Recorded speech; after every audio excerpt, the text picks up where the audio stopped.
a subcommittee unable to find the truth by way of hearing. We find it highly regrettable. And the contact between Mr. Leung and Mr. Chow on this matter makes it difficult for them to make any amendment. We think it's a breach of trust, a serious undermining of the credibility of the Select Committee. We strongly condemn such conduct. Questions. SHIU Ka-chun. Rule 56 of the prison rules stipulates that prisoners may receive such books, periodicals, newspapers, or other publications from outside the prison as the Commissioner of Correctional Services may determine. However, the superintendent of the CSD may withhold and dispose of a publication without forwarding it to the relevant person on remand in custody if he has reasonable grounds to believe that such publications falls within the circumstances referred to in sub-rules A to E of the rule. I have received quite a number of complaints about the withholding without explanation of some publications. In this regard, would the government please inform the Council? YA. 1. Who determines whether or not to withhold individual publications, whether the CSD has maintained a list of publications which are prohibited from being forwarded, if so, of the number of publications on the list and the reasons for the inclusion on the list, how the family members of the person on remand or in custody may know which publications will not be allowed. B, of the justifications of the CSD to point out to the media that certain publications about the anti-extradition law of Hong Kong as movement are not conducive to the rehabilitation of the persons in custody or pose threats to the security of penal institutions and therefore need to be withheld, and see whether CSD will establish a mechanism to handle review applications from persons who are dissatisfied with the CSD's withholding decision. Searching for security. The Correctional Services Department is committed to providing secure, safe, humane, decent and healthy custodial environment for persons in custody or PICs. According to this principle, PICs are currently allowed to receive 6 books, periodicals or other publications per month through social business. They may also be allowed to receive devotional books and textbooks on a need basis. However, in view of security considerations and the need to maintain discipline and order in the prisons as well as to ensure that the PICs can rehabilitate in a beneficial environment, a scheme of controls need to be in place to regulate PICs' receipt of publications. Rule 56 of the prison rules Cap 234A stipulates relevant controls, and the CSD is responsible for handling publications received by PICs accordingly. My reply to the members' questions are as follows. 1 and 2, according to Rule 56 of the prison rules, PICs may receive such publications from outside the prison as the Commissioner may determine,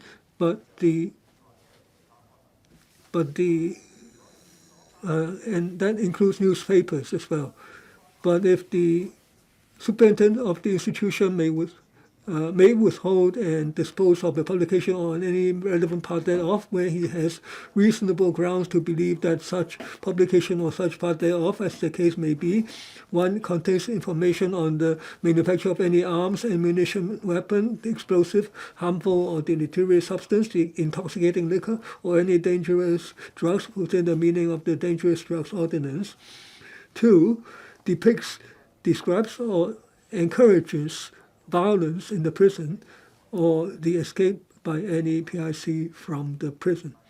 3, is of such a nature as to facilitate gambling in the prison or is otherwise detrimental to the rehabilitation of any of the PICs in the prison. 4, is of such a nature as to encourage the commission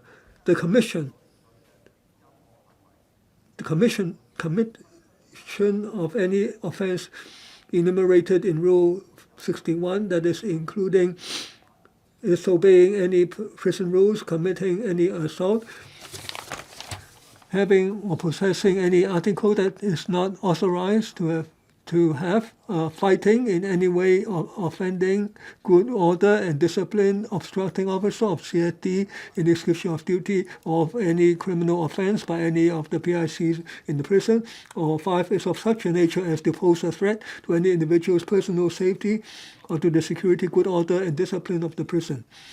The CSD's rehabilitation work aims to help PICs develop a healthy life pattern with an organized schedule for work and rest, correct their perverted minds, and foster a sense of responsibility and good work habits. We're headed in publications, for instance, those containing behaviors or words that depict or encourage cruelty, abuse, violence, fighting, crime, etc., undermine the PIC's achieving the above rehabilitation goals or are detrimental to their rehabilitation. Such publications will be prohibited by the CSD in accordance with the law. In fact, the CSD has set up libraries in various correctional institutions to provide appropriate books for PICs so as to cultivate their interest in reading. At present, the libraries in correctional institutions have a total collection of over 110,000 items of books. Correctional institutions acquire appropriate books for the libraries in accordance with the established procedures of procurement, having regard to such factors as reading interest and learning needs of PICs. In addition, the CSD borrows books from the Hong Kong public libraries to facilitate loans to PICs and replaces the books in batches on a regular basis. The CSD also receives books donated by outside organizations or individuals. The CSD has an established mechanism for that. The CSD has on the specific arrangement for scrutinizing the contents of handed-in publications. In every correctional institution, there is a publication adjudication committee which scrutinizes publications suspected to have contravened the regulation. The committee is chaired by the head of the institution with members comprising a chief officer, staff in the security prison, clinical psychologists, etc. The committee will make adjudication on publications suspected of having violated the restrictions under Rule 56 as to whether a publication in question of the relevant parts thereof should be withheld or disposed of. Each case will be considered individually, having regard to uniqueness of the individual institution, security considerations, and the need to maintain good order and discipline, as well as whether the contents of the publication is detrimental to the reputation of PICs rather than considering solely the topics covered by the publication. The CSD does not maintain a so-called list of publications which are not prohibited from being forwarded. Where a publication is adjudicated by the committee as having violated the restrictions under Rule 56, the management of the institution concerned will inform the PIC of the result of the reason, which will be recorded in the PIC's penal record. The staff of the institution at the will of the PIC return the publication to the visitor or keep it together with the PIC's property on a temporary basis or have it destroyed by the institution. 3. Should PICs be not satisfied with the committee's adjudication result, they can complain through various channels. Internal channels include complaining to the directorate officers of the CSD headquarters during the inspections, to the institutions, or to the Complaints Investigation Unit, or CIU, of the CSD. The CIU is appointed by the Commissioner of Correctional Services, being an investigation unit responsible for handling and investigating complaints. Its operation is independent of other sections of the CSD. As for external channels, PICs may write to members of the Legislative Council, the Ombudsman, statutory bodies, other law enforcement agencies, government bureaus, etc., to lodge their complaints. Besides, they can choose to seek assistance or complain to justices of the peace during the latter's surprise inspections, and even apply to the court for judicial review. If the relatives and friends of the PICs are not satisfied with the way the institutions have handled the hand-in publications, they can lodge their complaints with the institution management of their CIU or through the aforesaid external channels. The CSD reviews and enhances the complaints handling mechanism from time to time to improve the credibility of the system and achieving the principle of handling complaints on an open, fair, and important and impartial manner. To further enhance the complaints handling mechanism, the CSD Complaints Appeal Board was established in 2016, operates independently to provide an appeal mechanism to those who are not satisfied with the CIU's investigation outcome. To widen the structure of the appeal board, the membership has been increased from 18 to in April 2018 to 24 at present. Apart from just JPs, religious persons who are acquainted with correctional operations have also been appointed. Mr. SHIU Ka-chun. Thank you, President. Now, I'm glad that as a released prisoner, I can ask this question in the last questioning session. The Secretary says that there is no list of prohibited publications. On my table are 10 publications that cannot be admitted to the prisons. Now all these items, they are in connection with the umbrella movement, prison letters by Chen Kim-man, etc. Now, how has that adversely affected the security within the prison and prevented the rehabilitation of prisoners? Secretary, now I spelled out that Rule 56 of the prison rules makes clear which publications are suitable or not suitable. I will not comment on individual publications, but I already clearly stated the legal requirements, and there are data showing that in 2019, the publications not approved as a percentage of those publications delivered to PICs is only 0.1%. That is, 99% will be approved.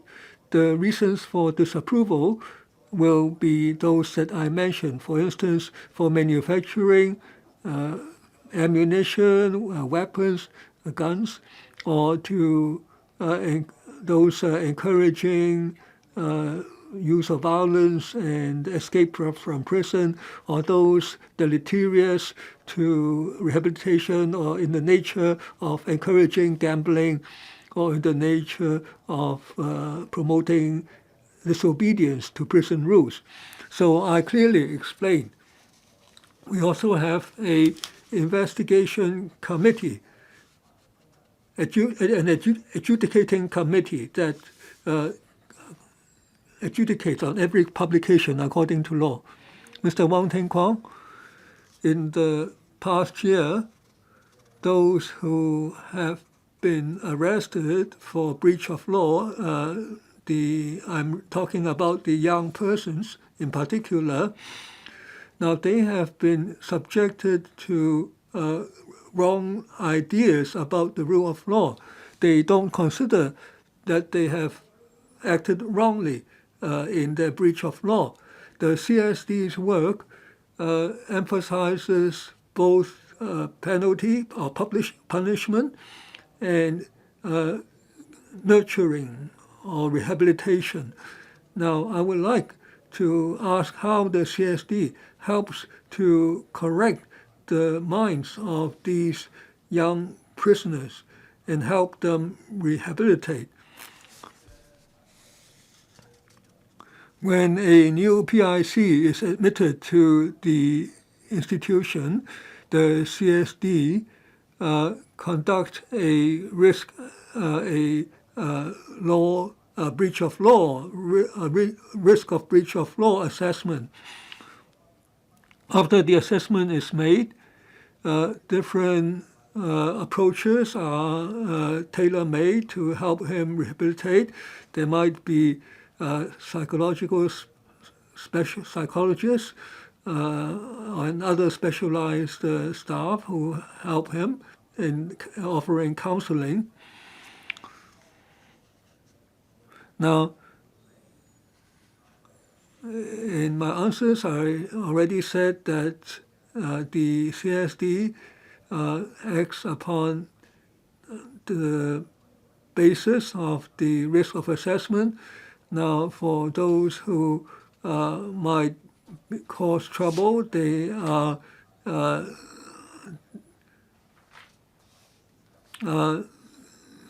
arranged to be in separate or different wards so that they will not adversely affect other inmates.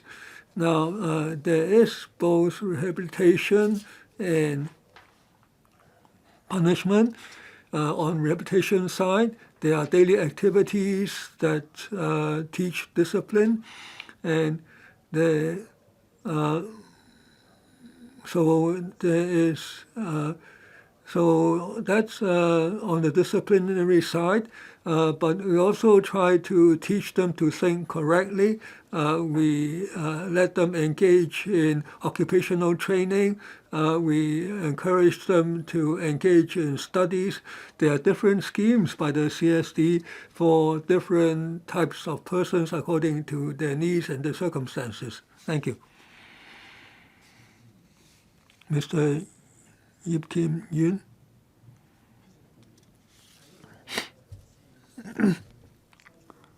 When PICs receive publications, now one reason might be they enroll in certain courses, or they may have to take part in public examinations. Now the government, when it helps those PICs to engage in studies in prison, is there a policy to encourage that if they receive textbooks, reference books, and some materials, will they be provided with sufficient support?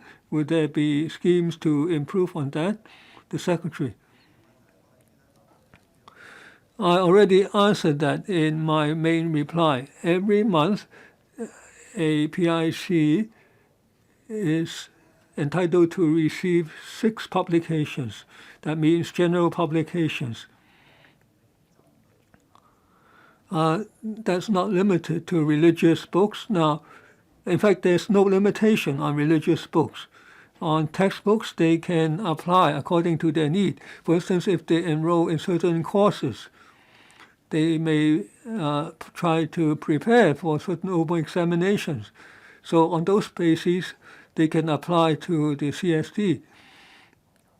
And as I said, the CSD encourages people to learn and to rehabilitate themselves.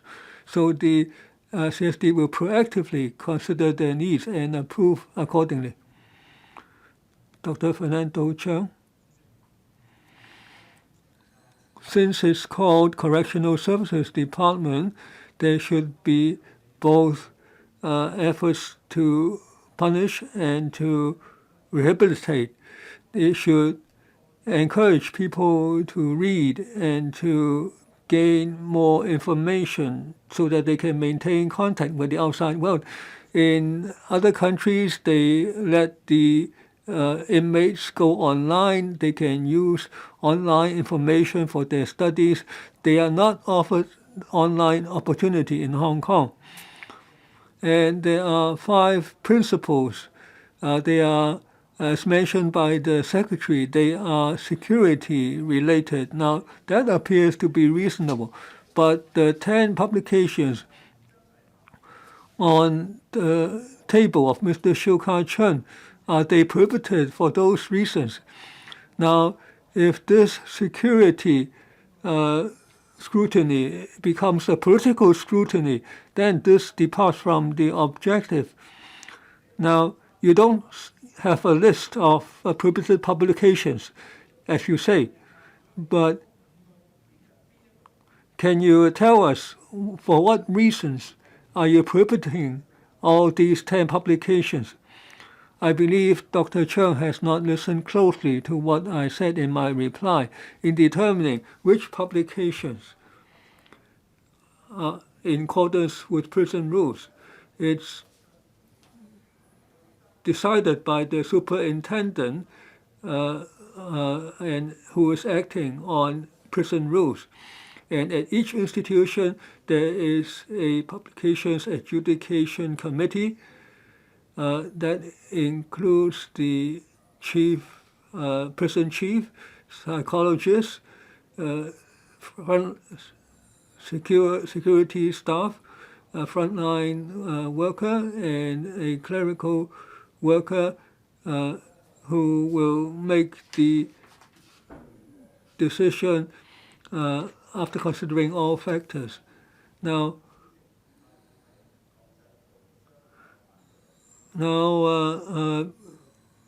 some inappropriate books or publications might include those that encourage people to break the law or break certain prison rules, such as involving the manufacture of weaponry, or that prevents people from rehabilitating themselves in prison. Those are prohibited. Now, rehabilitation takes a long time. We hope that the wrong information will not be detrimental to that purpose. Now, for instance, the CSD has designed different options. On rehabilitation side, they have to work, the PICs have to work in every day. They engage in occupational training, especially for those under 21. This will enable them to get jobs after they leave the prison. And they cultivate a sense of abiding by law. Now, there is a notion of non-compliance with the law in Hong Kong. This causes people to break the law and to be admitted to penal institutions. So the CSD staff are devoting a lot of effort to try to alleviate this situation and to try to direct the PICs in the correct directions so that they become members of society who can make a positive contribution. The CSD staff share their views and their advice with the PICs so that they will not make the mistakes detrimental to them. He wasn't answering the questions. I'm talking about the 10 books. So he said that there are ample reasons. So why doesn't he tell us the reasons for each publication? Does the Secretary have anything to supplement?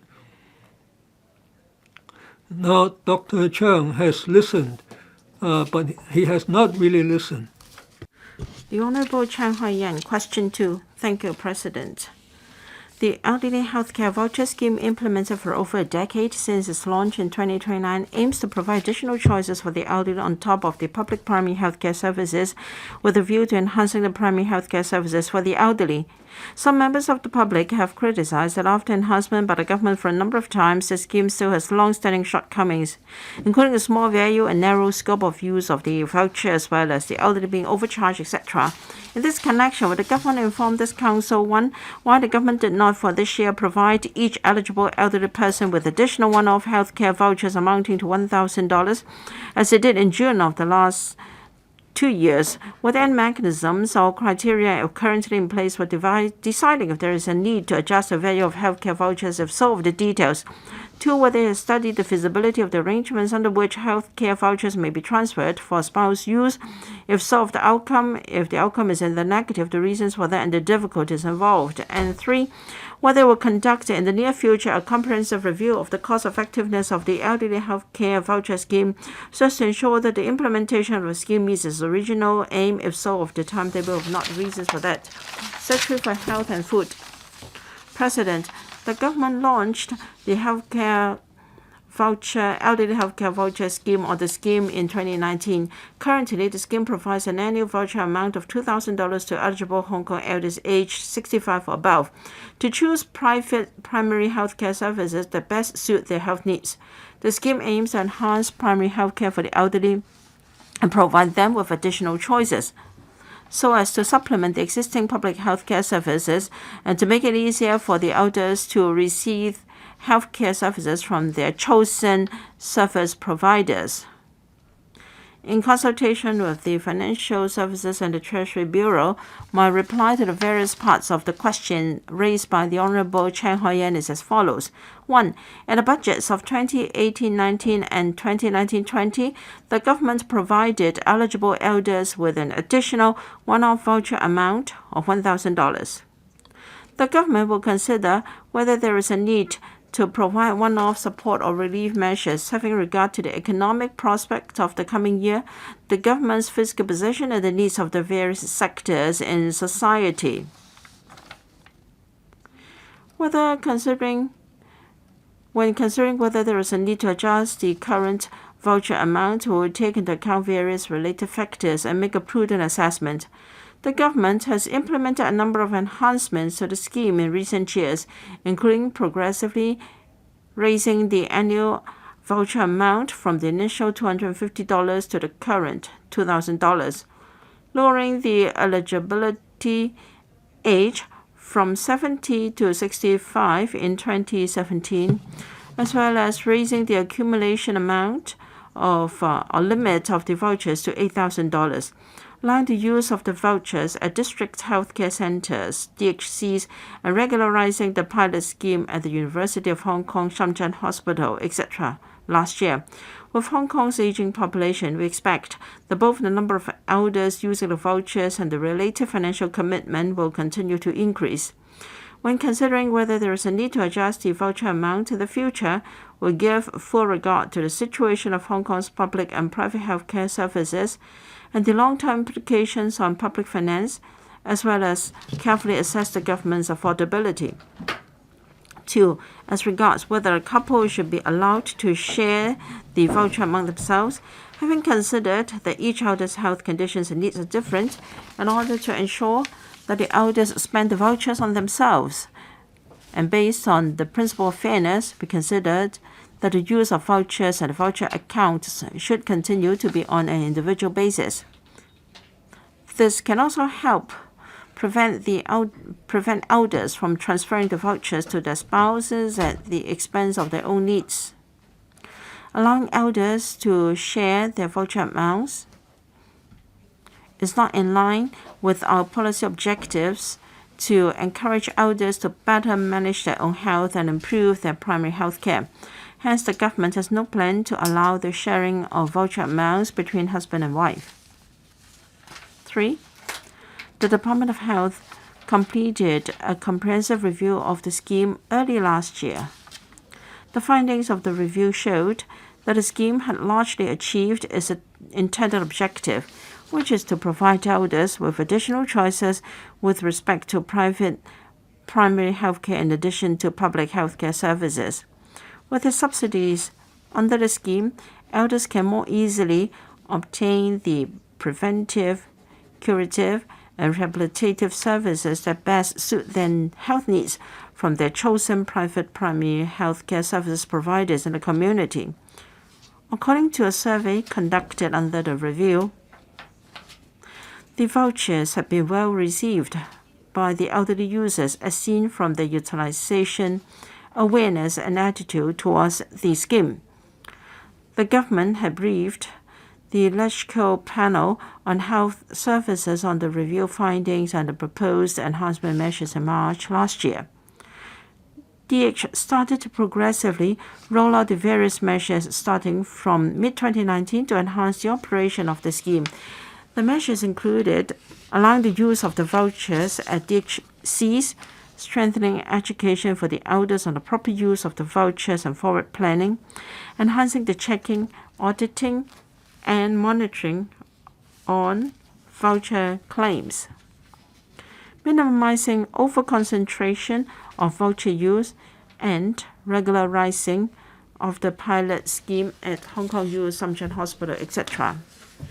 Vouchers will continue to support the government's primary objective of promoting primary health care, support elders' health needs, assist to enhance the awareness of disease prevention and self-management of health, as well as complement the development of DHCs. That said, the review also showed that with respect to strengthening primary health care, the scheme still had room for improvement. They include being able to more effectively facilitate healthcare providers to provide and elders to use services which are in line with the primary healthcare reference framework, enhance elders' awareness of prevention of diseases, and promote healthier living, etc. We'll continue to keep in view the operation of the scheme and make appropriate adjustments and take suitable measures as necessary in order to ensure that the scheme will continue to align with the government's policy objectives. Thank you, President. Ms. Chen Hoi-yan, does the government understand the hardship of the elders and their wish is very humble? In the main reply, it said that the voucher amount has been increased from $250 to the current $2,000. So the adjustment was last made in 2014, and there has been not any increase, and you have to look at the survey done by the Private Doctors Union. In 2014 to 2018, half of the doctors surveyed, or 57.2%, had raised consultation fees. The medium charge of a GP is $300 and a specialist $800. So 3 consultations to a specialist is already $2,400, while they only get $2,000 per year and hasn't been raised for a number of years. I asked for reasons of not increasing that, and you said that you would take into account a number of factors. A very relevant factor is since 2014 to 2000, private GPs have increased their consultation fees. And why haven't you increased the voucher amount? Now, if a husband is unwell and then the husband would like to transfer his voucher amount to the wife, and why is that not allowed? Secretary, thank you. First, in considering the voucher amount, this is in line with the government's policy in the provision of healthcare services. Now, we launched this scheme hoping that the elderly can have access to services that suit them in the private sector. Well, we did a review, and then one of the findings was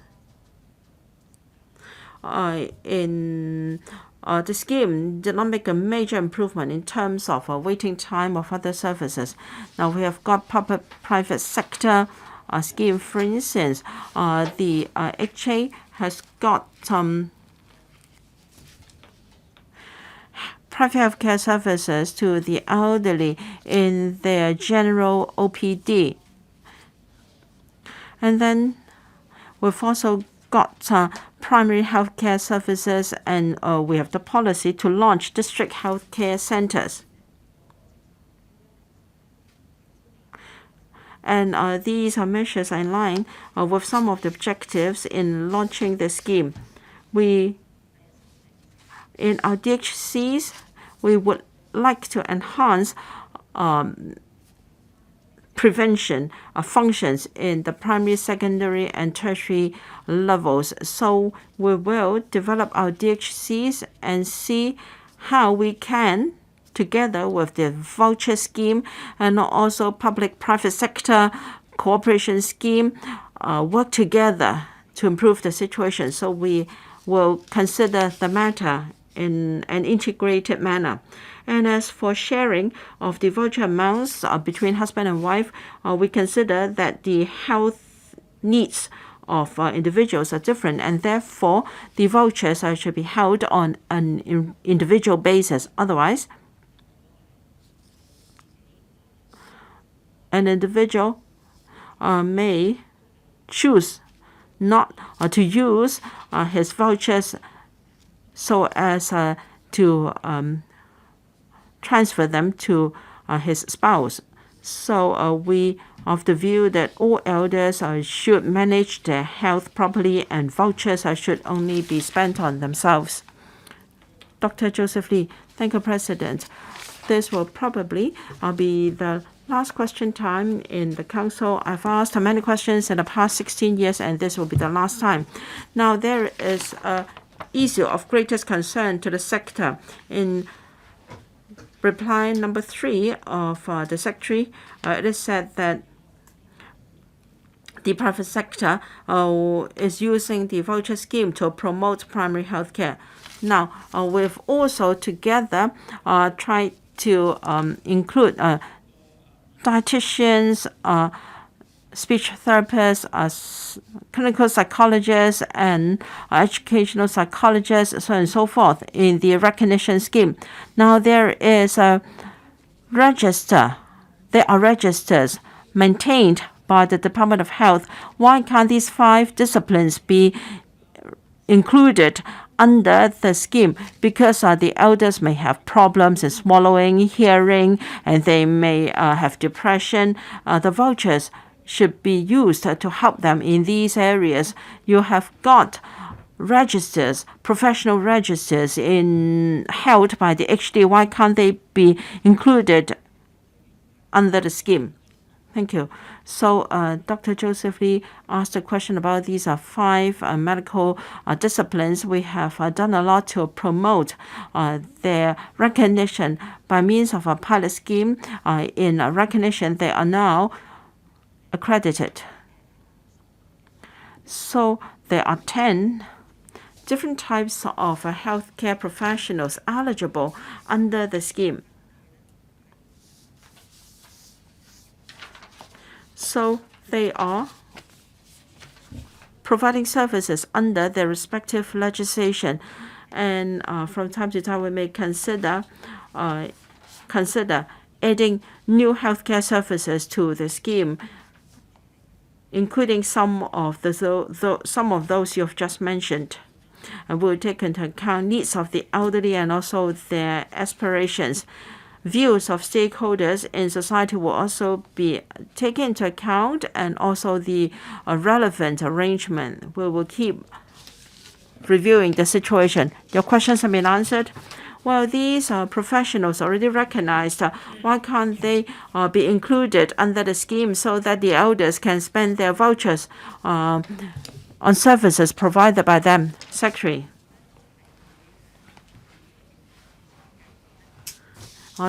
We will use that recognized registration scheme as a basis.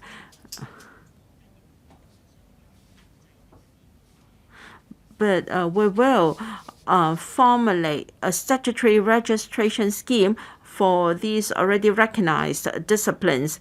So the voucher scheme will also review the needs of our elders. In our DHCs, we will keep expanding the scope of services, not just to the elderly, but to the whole community in the prevention and management of chronic diseases. Mr. Jeremy Tam. Thank you, President. Many elders have benefited from the scheme. Our greatest concern is possible abuse and improper use of the $2,000 vouchers. Now, we had a problem with eyeglasses. Of course, the government has put a cap on $2,000 on optometrists services. So the transaction reduced by 43% in amount. So on average, each consultation will be around $1,700 when it used to be $2,000, $3,000. Now the average is still $1,700, and then the cap will be valid for 2 years. So will you consider further tightening this? Because I think a pair of spectacles should last longer than 2 years. And there are common ordinary glasses and some for short-sightedness and long-sightedness. So will you make a distinction so as to avoid any abuse? Thank you. Yes, the question is about optometrists.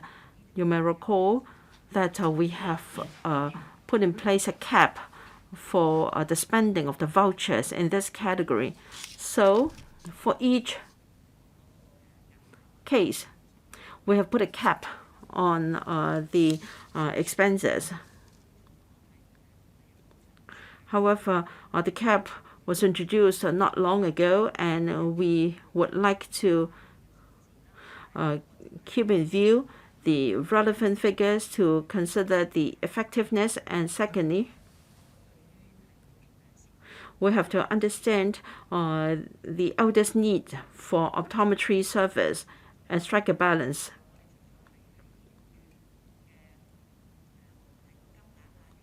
Whether it be the voucher amount or the scope and monitoring of the scheme, we will continue to take forward our work and to achieve the purpose of primary health care with a steering committee on primary health care to see how we can further the development of DHCs.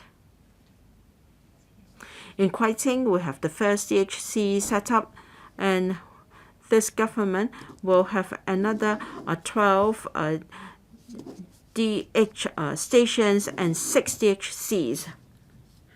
Mr. Michael Tian. Thank you, President, Secretary. For those, we have 570,000 who are aged between 60 and 64 in Hong Kong. So according to the Secretary, we should start with primary health care. And if we can community-based and try to coordinate, then we can then promote primary health. Well, in the community, every day I'm bombarded by those aged between 60 and 64. They have two major concerns: the $2 concessionary fare under Dr. Lo Chi Kong, and second, the primary health care scheme.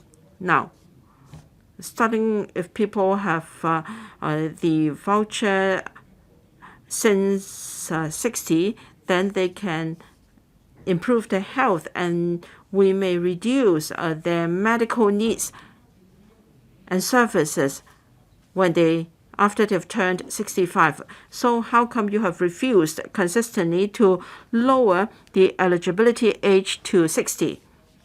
Secretary, yes, we have we will have to consider a number of factors in the eligibility age. Well, we have to consider the elderly's needs. We also have to consider the government's financial position. In 2017, we lowered the eligibility age from 70 to 65. And we have also got other government primary health care policies to benefit the elderly as well as other members of the community. For instance, flu vaccination we have lowered to from 64 to 56, from 50 to 64.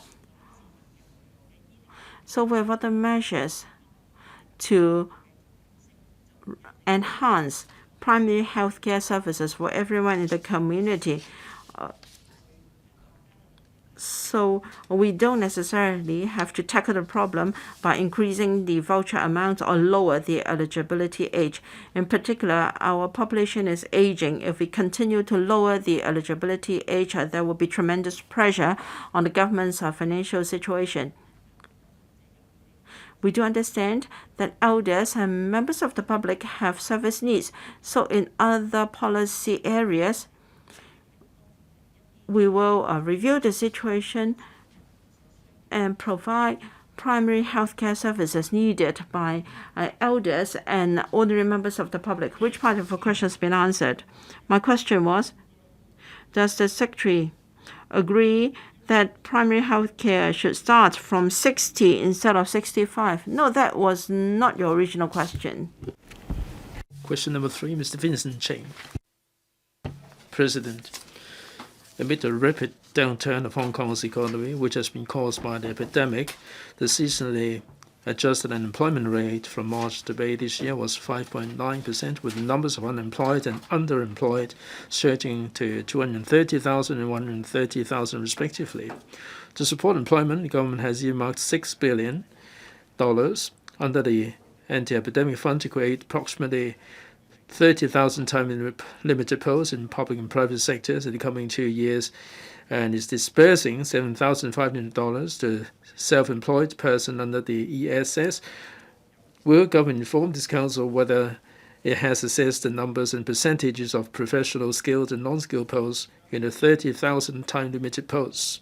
2. Given that among the 260,000 subsidy applications submitted by SEPs, about 140,000 were rejected, whether the government will expeditiously review the effectiveness of the scheme and whether it will introduce new measures to support SEPs.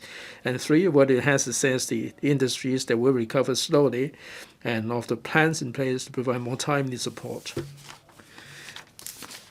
SLW.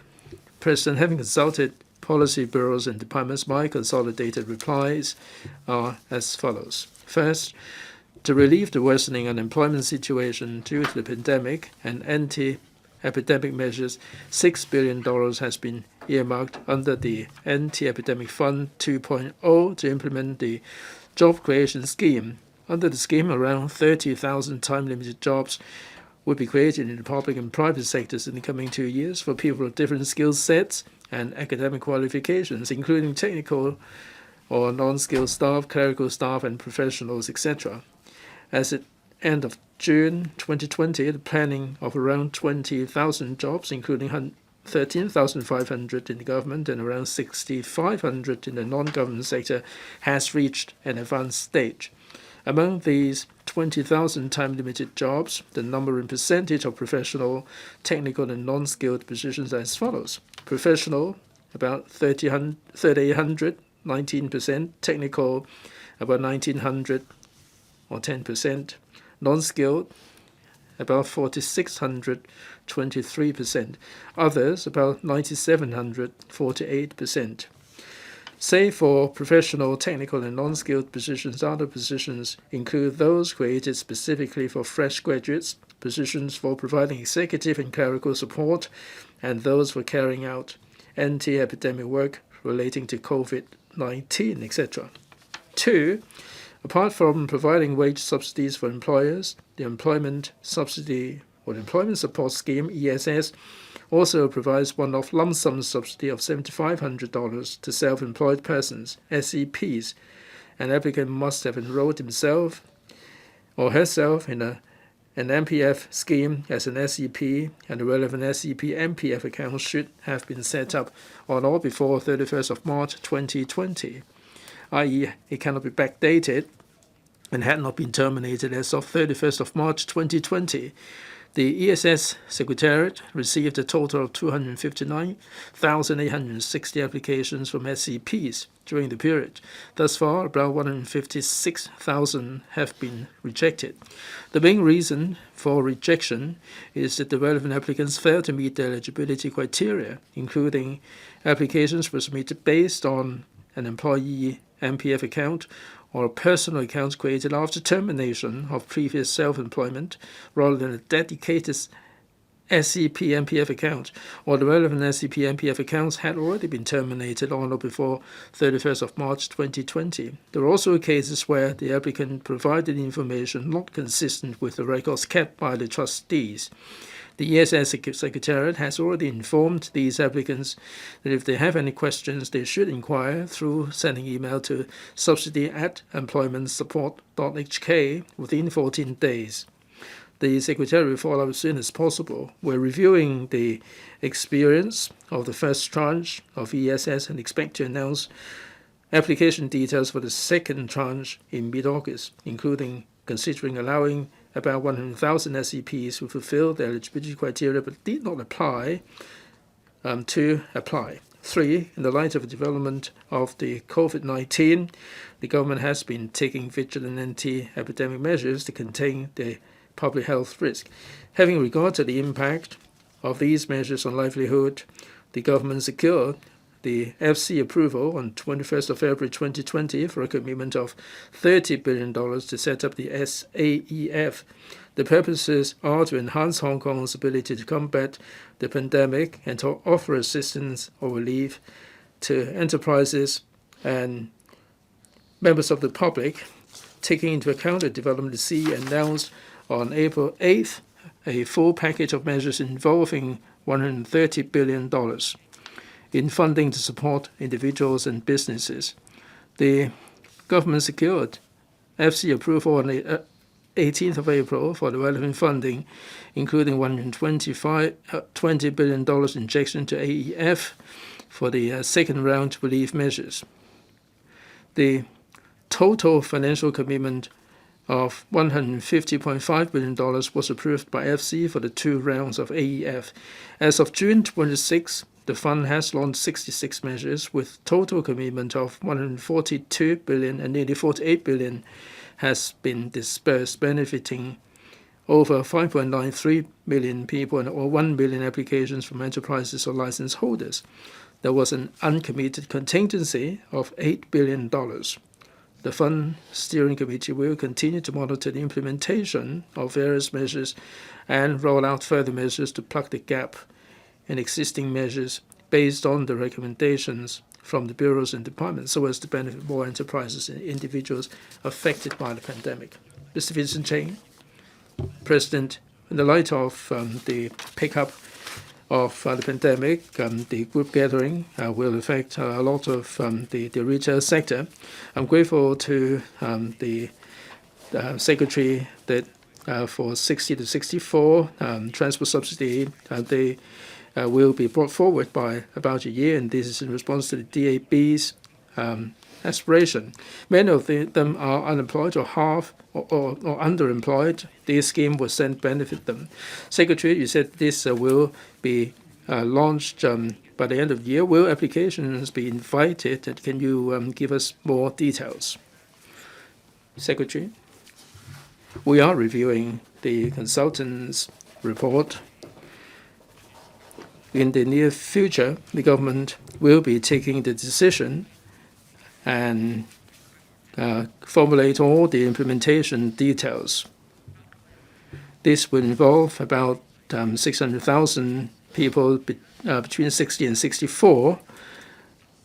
So prior to its implementation, we do need to make all the preparation and do the matching before implementation. I hope that all the relevant work can go ahead by the end of the year. Mr. Prince Siu Ping.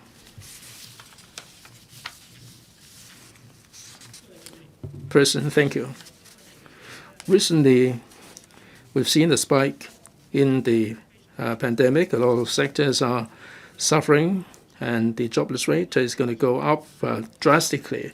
Mr. Vincent CHENG is asking the administration that $6 billion has been set aside from the AEF for the public and private sector to create 30,000 jobs in the public and private sectors. According to the administration, the planning of around 20,000 jobs has reached an advanced stage. How advanced are you? Are they being recruited, or are they in post, or what? For the remaining, they will be coming along in 2 years, and this is not much of an immediate solution. My question is, for the government to launch this scheme in 2 years, what is the rationale for 2 years? Can you expedite the process as much as possible? Secretary, now launching these in 2 years would allow the professional organizations and all the other organizations to discuss how they can create jobs in the private sector that can be assisted by the government. These are temporary jobs, time-limited jobs. It would take a bit of time. Each job would be around for 12 to 18 months. So with these 2-year time gap, we should be able to create 30,000 time-limited jobs. Mr. Jeremy Tam. In answer to the third part of the question, you mentioned the second tranche of relief measures. by midnight, last night, the restaurants cannot provide dine-in service. Now, for the third tranche, you haven't told us how you're going to take care of these sectors. You have rolled out the measures, but a lot of sectors are immediately affected. Would there be any relief measures? Every time you have deliver a big dose of measures, and it would take 1 or 2 months for people to quite foul before you would consider doing something. The Let's Go term is coming to an end. Will you consider by Friday you will seek the funding for the third tranche of the epidemic fund to roll out the measures? People are being affected. I don't think the restriction on the retail sector would be relaxed anytime soon. Will you consider taking advantage of the remaining time of the year to seek funding for the third tranche of the anti-epidemic fund? Secretary, in the third part of my principal reply, I mentioned the uncommitted contingency of $8 billion. And in the near future, should we see the need to ramp up the anti-pandemic initiatives, this $8 billion would be enough to see us through. The pandemic in the days to come would remain in a state of flux, and the administration would consider, with the permission of the President, seeking funding from the Legislative Council. Thank you. Mr. Voucher.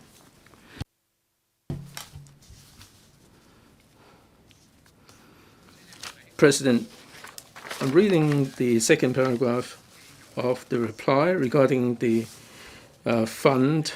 There is a cutoff date of 31st of March 2020. It's only MPF accounts that are created before that date that would be vetted. In the tourism trade, a lot of frontline practitioners are not sure about their self-employed status. Maybe they consider themselves as self-employed, and they may not be able to create the account in a timely manner. There are 259,000 applications put in, and 156,000 of them were rejected, about 50%. So are there any technical problems that are getting in the way of people, the needy people, getting the subsidy? Are people rejected because of these technical problems? Now, we're not talking about tax payment or with regard to the cutoff date. You're offering assistance. Will the Secretary consider relaxing the criteria so that less people will be rejected? Secretary. Well, 31st of March 2020, the ESS scheme was announced in early April.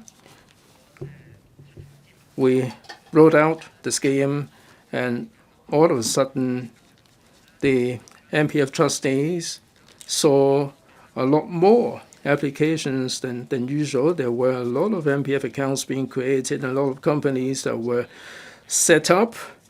And this ESS scheme is trying to assist the enterprises quickly, and it would be hard for us to guard against abuse, and to make it complicated, it would delay the matter. So we adopted the 31st of March 2020 as the cutoff date. The member mentioned that the self-employed people, this is not simply a technical issue. If someone is creating the account as an employee, then he's self-employed. If he's retired and still keep the MPF account, then he would fall outside the definition of a self-employed person. This is not a matter of technical nature. Mr. Yu Shi-wing. President, thank you. In his reply, the Secretary said that the second tranche of the measure is to help people to get employment regardless of any sector, so there is no skewing in favor of any sector. Like Mr. Jay said, the tourism sector is one of the hardest hit sector. I fully appreciate that the Secretary would like to disperse the funding as soon as possible. The government has the uncommitted contingency of $8 billion to plug the gap. Will the Secretary consider, given the fact that the first tranche has been completed, allowing the self-employed people who are hardest hit to be given the subsidy as better priority? Secretary, I'm sure that members are aware that in the tourism sector there are many self-employed people, the tour guide, the escorts, and under the AEF there is a specific item to taking care of them. So in this ESS scheme, this is meant for all the enterprises in Hong Kong and how we can help the enterprises to keep the payroll. You mentioned the self-employed people. We understand that for the 210,000 eligible people, only 110,000 have put in the application. In other words, there are still 100,000 or so who are not sure whether they are eligible, and they don't know that they are enjoying the self-employed status. So I'm grateful for the opportunity to clarify with people and ask people to be clear about the status of the MPF accounts. We would allow them to make the application in the second tranche. Mr. Michael Tin. President, if I may follow up on Mr. Vincent CHENG's question about the $2 transport scheme for the 60 to 64. According to the Bureau, by the end of the year, you will encourage the senior citizens to apply for the Octopus card. This can be done anytime now. My question for you again, are you going to make preparation by the end of the year, or are you going to implement this by the end of the year? These are two distinct questions. You're encouraging the senior citizens to apply for Octopus cards by the end of the year. Presumably, you will not be able to do it until next year. So, Mr. Secretary, will you repeat your answer? Are you going to make preparation for that by the end of the year, or what? Secretary, in answer to Mr. Cheng's question, and also in this morning's special House committee, I'm saying the same thing. We hope that we hope that we can launch this next year. But for this to happen, we need to have the preparatory work, and at the end of this year, all this work will be undertaken. Mr. Vincent CHENG. President, also the second part of my question is self-employed. Secretary, now you said that there are 156,000 people or applicants who were rejected because they had the account after the termination of the service. You said 100,000 haven't put in the application. You haven't told us whether these 156,000 who got rejected this time, would they be allowed to put in the application again? I hope that through some administrative means, these people should be allowed back in. They are indeed self-employed people. Secretary. President, of course, if the status in the MPF system are self-employed people, they're not employees, and they have these SCP, MPF, they welcome them to put in the application. Mr. Jeremy Tam. President, this employment support scheme, the ceiling is $9,000 per month. Indeed, this would help people in the grassroots sector. But in the professional sector, these $9,000 would be just a pittance for some enterprises, some banks, or in the financial sector, this is really pittance.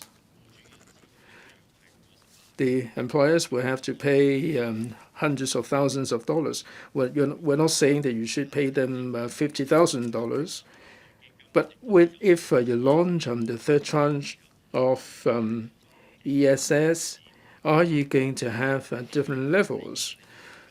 Now, indeed, you have the professional, skilled, non-skilled sectors. That's in para 1 of the principal reply. You're going to be creating 30,000 time-limited jobs in these categories. Should you get on with the third tranche, will you cover people in these at different levels, skilled, non-skilled, and professional, and so on?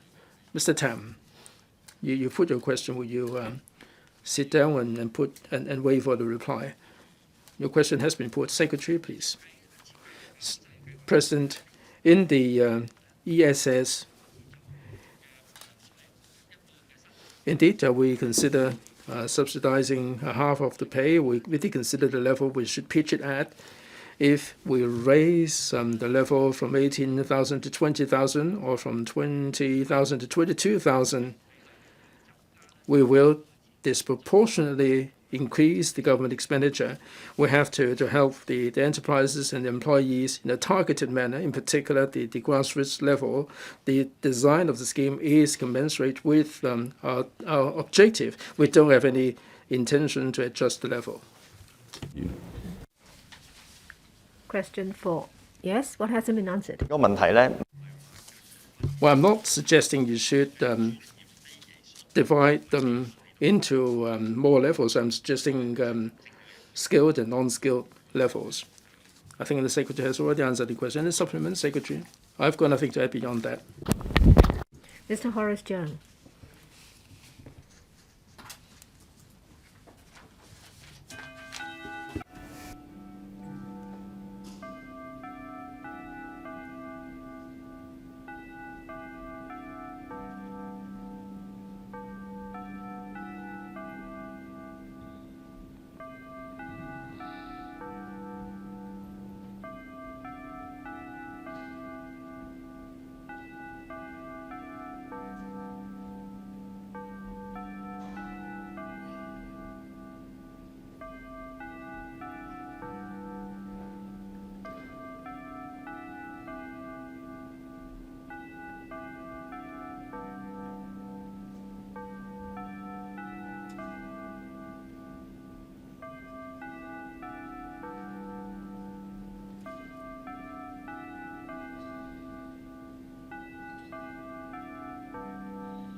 法定人數 We have a quorum.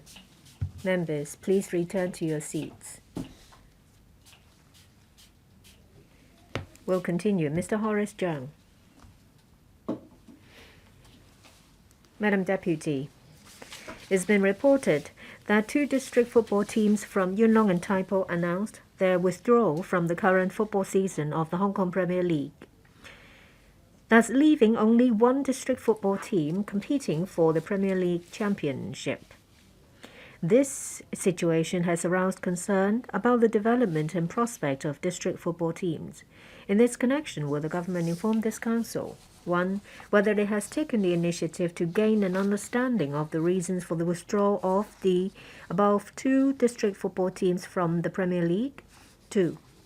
Whether it knows the minimum annual funding needed for the continuous operation of a district team which takes part in the Premier League, whether it has assessed if the existing financial and other support for district teams are adequate, and whether it has formulated plans to create new sources of income for such teams, and 3. Whether it has plans to comprehensively review the role and functions of district teams in promoting local football development. Secretary for Home Affairs. Thank you. Madam Deputy, to promote district football development, the Hong Kong Football Association, Hong Kong FA, invited all 18 districts in 2002 to establish district football teams to participate in the then newly formed 3rd Division League. In the 2002 and 03 football season, there were 12 participating district teams. In the 2003 and 4 football season, the remaining 6 district teams also joined the 3rd Division League. Many of the district teams have subsequently qualified for promotion to higher divisions.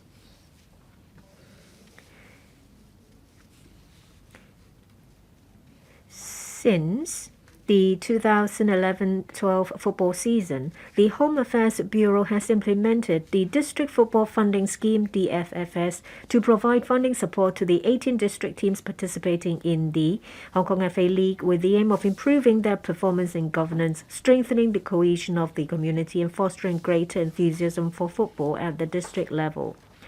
The funding can be used to cover expenses in areas including hiring coaches, renting training venues, transportation, purchasing team kit, purchasing necessary equipment for competition or training, engaging administrative staff, purchasing public liability insurance and accident insurance in connection with local and overseas training and competitions, as well as hiring physiotherapy services.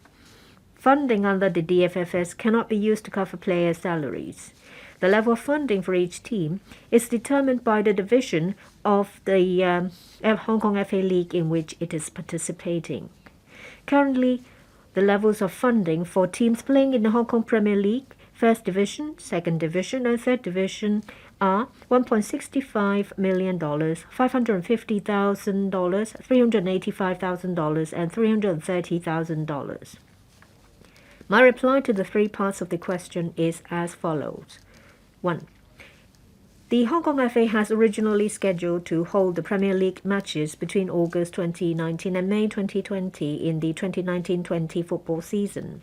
Due to the impact of COVID-19, the Premier League matches have been suspended and postponed since 23rd of March this year to be resumed no earlier than August this year. In view of the special circumstances of COVID, the Hong Kong FA allows the Premier League teams to decide on their own whether to continue playing in the Premier League matches upon its resumption. The HAB and the district offices have been in close contact with district teams to understand their situation. It is noted that the Yuen Long team and the Tai Po team have decided not to participate when the Premier League matches in the 2019-20 football season resume, and would only compete in the 1st Division League in the 2020-21 football season. Having considered factors such as the impact of the pandemic. 2. Being the highest level of professional football in Hong Kong, The Premier League requires all participating teams to operate as professional teams and meet the licensing requirements of the Hong Kong FA. It's different from other divisions of the league in terms of competitiveness and nature. Just like any other professional team, district teams have to take into account factors such as their level of competitiveness, development plans and aims, as well as financial arrangements in deciding whether to compete in the Premier League. The annual operating costs of football teams playing in the Premier League in recent years range from several $1 million to tens of millions of dollars. It has risen significantly. In the 2019-20 football season, there were 10 teams competing in the Premier League, including 3 teams with district background, that is, Kwun Chung Southern, Best Union Yuen Long, and Wolfu Taipo, in addition to an annual funding of $1.65 million per team under the DFFS. District teams playing in the Premier League are provided with 36 sessions, 54 hours in total of 3 venues for training in their respective district by the LCSD. In each season, district teams are independent legal entities which run their own affairs, including financial arrangements. Irrespective whether it's a district team or not, the costs of competing in the Premier League vary from one team to another, depending on the team's ambition and targets. The cost items such as players' salaries, local and overseas training and competitions, as well as promotion and marketing costs, and they can vary significantly. In general, football teams need to develop their income sources and seek sponsorship to maintain their commercial operation and competitiveness. 3. District teams are established to compete in local leagues with the aim of enhancing enthusiasm for football at the district and strengthening cohesion in the community. In 2002-03, 2003-04 football season, all 18 district teams started from the lowest level. The district teams have become stronger, with many of them qualifying for promotion to higher divisions and winning numerous championships. In the 2019-20 football season, there are 3 district teams playing in the Premier League. There are 6 in the first division, 6 in the second division, and 3 in the third division leagues. All 18 district teams have taken root in local districts and made positive contribution to football development here. Regardless of the division of league they're participating in, district teams have, apart from contributing significantly in enhancing interest and enthusiasm in football in their district, they've also provided training and competition opportunities for many young players, some of whom have even been selected as members of the Hong Kong team and the Hong Kong youth team. In general, district teams help improve the standard of play of and participation in football here. The HAB regularly reviews the funding levels of the DFFS. In 2018-19 football season, the funding levels have been increased by 10%. Upon completion of the 2019-20 football season, the Bureau will review the report submitted by the teams and determine the new funding levels. The Bureau will continue to support district teams and promote district football development through the DFFS. Madam Deputy, the current policy is that regardless of the efforts put in by district teams to be promoted to the Premier League, they are left to their own devices. They're not encouraged to participate in professional teams. They always remain in an amateur level. As a result, there is not enough teams participating in the Premier League. A lot of football fans lament on the situation. As the Secretary said, that district teams have taken root in Hong Kong. They made a positive effect in promoting cohesion, in promoting enthusiasm and interest in football. My question is whether the government will seriously support the development of district football teams, such as floated in the community matching funds. When the district teams are promoted to the Premier League, there will be matching fund from the government if they obtain local funding, so that they will have the capacity to be promoted and participate in regional football competitions. Honour Secretary. In relation to the history and development of district teams, as I've said, we attach a lot of importance to it.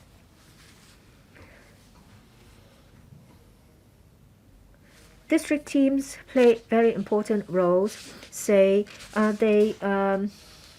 strengthen cohesion of the community and foster greater enthusiasm.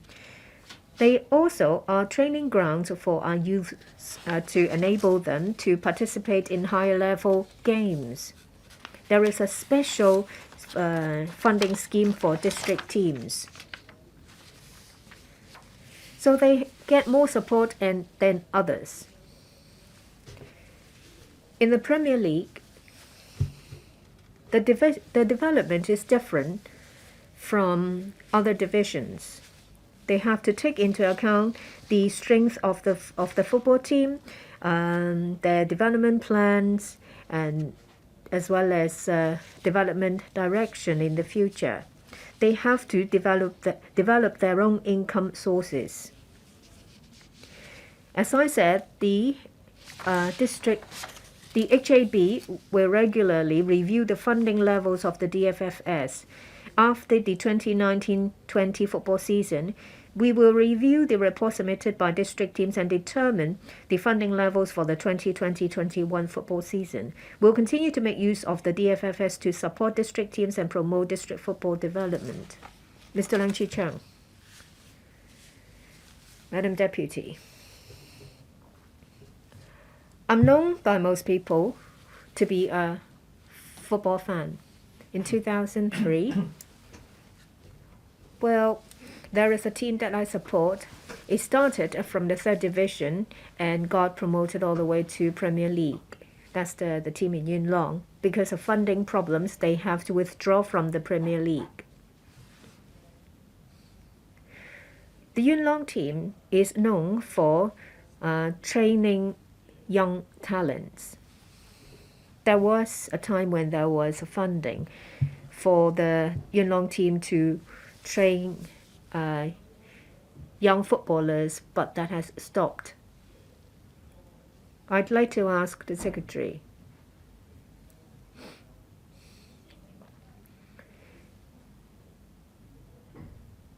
Using football to train youngsters is a very good way to help youngsters stay on the right track. But youngsters don't warm to the idea of playing football. You don't give them funding. You ask them to find funding elsewhere because of COVID. The business sector is lackluster in providing sponsorship. I'd like to ask the government, what support do they give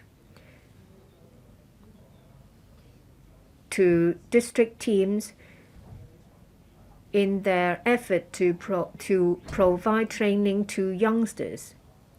Well, if you don't provide them with funding, what about support? Secretary. Thank you.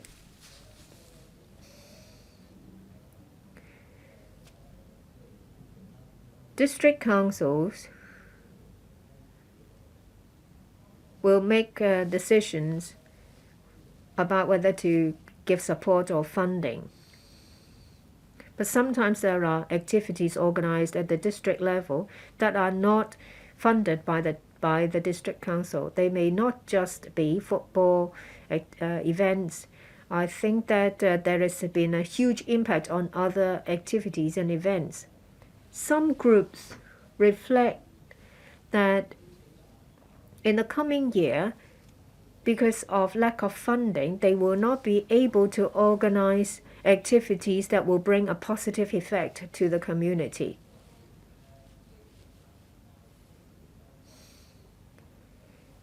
Having said that, we will not stop when it comes to promoting the development of sports. On sports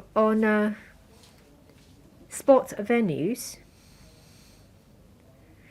the public asked us to do more in the long run, say, for example, to provide more venues for district teams to train. In the 5-year plan of sports and recreational facilities, we have put in over $20 billion. There are a number of items in relation to planning of venues. As I said, we have strengthened our support to district teams. We aim to provide more venues for training. The LCSD, there are 27 7-a-side football pitch and a number of 11-a-side football pitch. We want to increase 4 11-a-side pitch and 2 7-a-side and 3 for the 3-a-side. We hope that we can improve artificial turf pitches or hard surface pitches or natural turf pitches. In 2010, there are 28 of them is increased and enhanced to artificial turf. There are also other support in this regard. I will give more information to members if need be.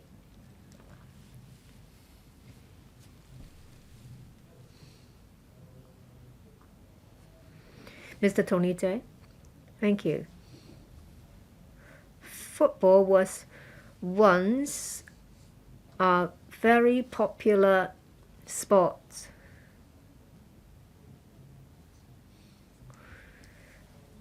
We have done really well in Asia in the past, but in the past decade or so, it has declined. The number of fans has dropped. Youngsters don't show much enthusiasm towards football.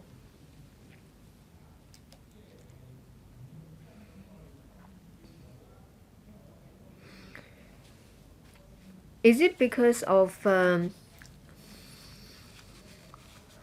laid-back attitude of the government? As I heard from the secretary, that they are rather laid back in their effort to promote football. Or is it because of the poor administration and governance of the Hong Kong FA?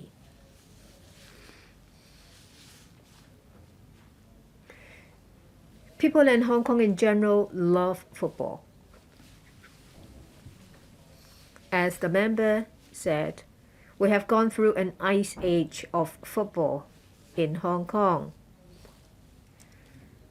We have a lot of suggestions, we have a lot of plans to boost to promote the development of football here.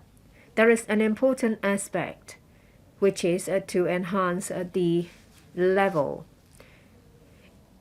It's best to start from youth teams. As I said, the district teams have played very important roles. They strengthen cohesion of community and foster greater enthusiasm. They have also trained a lot of young footballers. So we have to start with youngsters when it comes to training footballers. Well, the Hong Kong FA has been disappointing. In the coming 5-year football plan, well, we will do a number of things. We'll strengthen our youth training. We also want to boost audience spectators, number of spectators, and to enhance communication with stakeholders. We hope that under the new 5-year plan, we will do better. And I'd like to say that in the recommendation of the task force, they would in principle support the 2025 Hong Kong FA plan. They will monitor the performance of the Hong Kong FA. If they've fallen short in their performance, the HAB may consider reducing the commitment in funding for the Hong Kong FA. We hope that there will be a positive direction for the promotion of football. Participation of various factors is very important. Mr. Tony Tse, what hasn't been answered? I asked whether it's the laid-back attitude of the government or the poor management and governance of the Hong Kong FA. Your question is clear. Anything to add? No.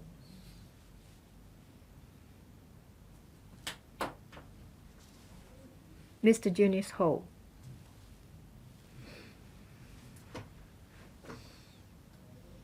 Thank you.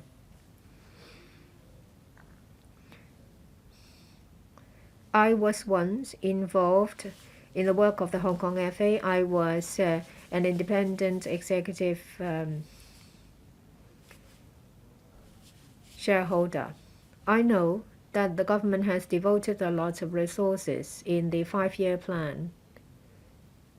A considerable sum is provided to the Hong Kong FA.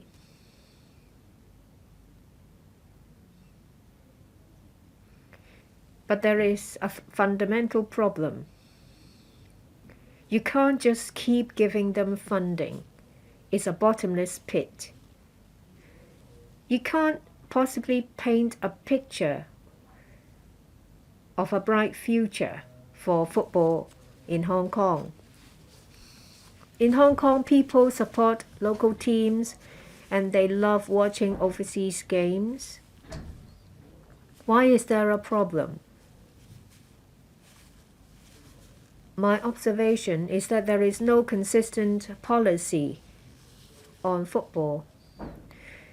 We don't encourage betting on football or betting in general, but betting on football games is legalized. It's run by the Jockey Club. Sorry, I'm too long-winded.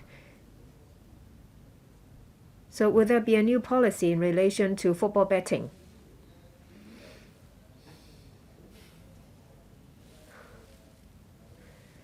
We have been increasing funding on football. On gambling policy, we don't encourage new forms of gambling. We can't see how there is a positive impact on increasing the number of football teams. In relation to player salaries and other areas, there has been great improvements. Well, the annual funding of Premier League teams are between several millions or tens of millions of dollars. There are lots of local players that receive a pay of $70,000 to $80,000. It can be as high as $200,000.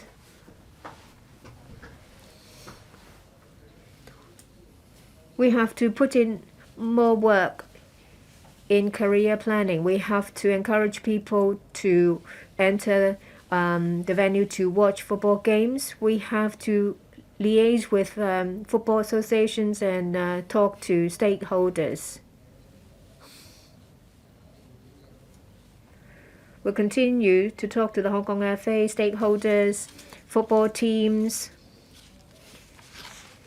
to enhance our development in football here. I ask members to turn the ringer off, turn their mobile phone ringer off. 第五項質詢。 Question 5, Mr. Holden CHOW.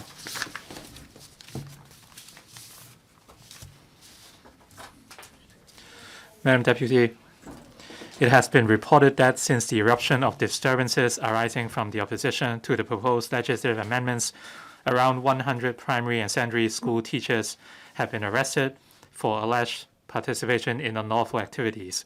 Also, a number of teachers have made hostile remarks on the internet against the police and instilled into students the idea of achieving justice by violating the law and hatred inciting thoughts. But so far, no teacher registration has apparently been cancelled. In this connection, will the government inform this council, 1, of the number of persons whose applications for teacher registration have been refused with a breakdown by reason, and the number of teacher registrations cancelled by invoking Section 47 of the Education Ordinance with a breakdown by the situation as set out in that provision, into which the relevant case fell by the Education Bureau since Hong Kong's return to China. 2, whether the authorities have invoked Section 84(1)(m) of the Education Ordinance to make regulations on the control of the dissemination of information or expression of opinion of a clearly biased political nature in schools since Hong Kong's return. If so, of the details, whether they will make relevant regulations to exercise control on teachers instilling into students the idea of succession and achieving justice by violating the law, as well as hatred inciting thoughts. And 3, given that newly appointed and in-service teachers are required to complete 30 hours of training within 3 years of service starting from September, and the content of such training covers teachers' professional roles, values, and conduct, what manpower and other resources are involved in the relevant training courses, and whether post-training examinations are needed. If exams are needed, whether EDB will stipulate that teachers may continue teaching only if they have passed such examination. Secretary for Education. Madam Deputy, over the past year, social incidents have brought unprecedented impact on and challenges to the society, including the education sector.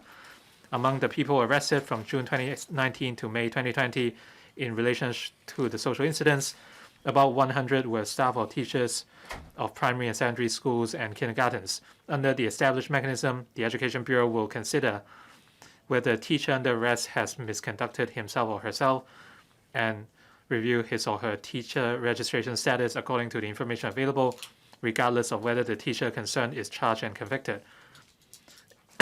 If the teacher concerned is charged and or convicted, we will trigger action to review the teacher registration status in accordance with the Education Ordinance by referring to the information obtained by the Bureau and referring to court documents after conclusion of the case and completion of appeals.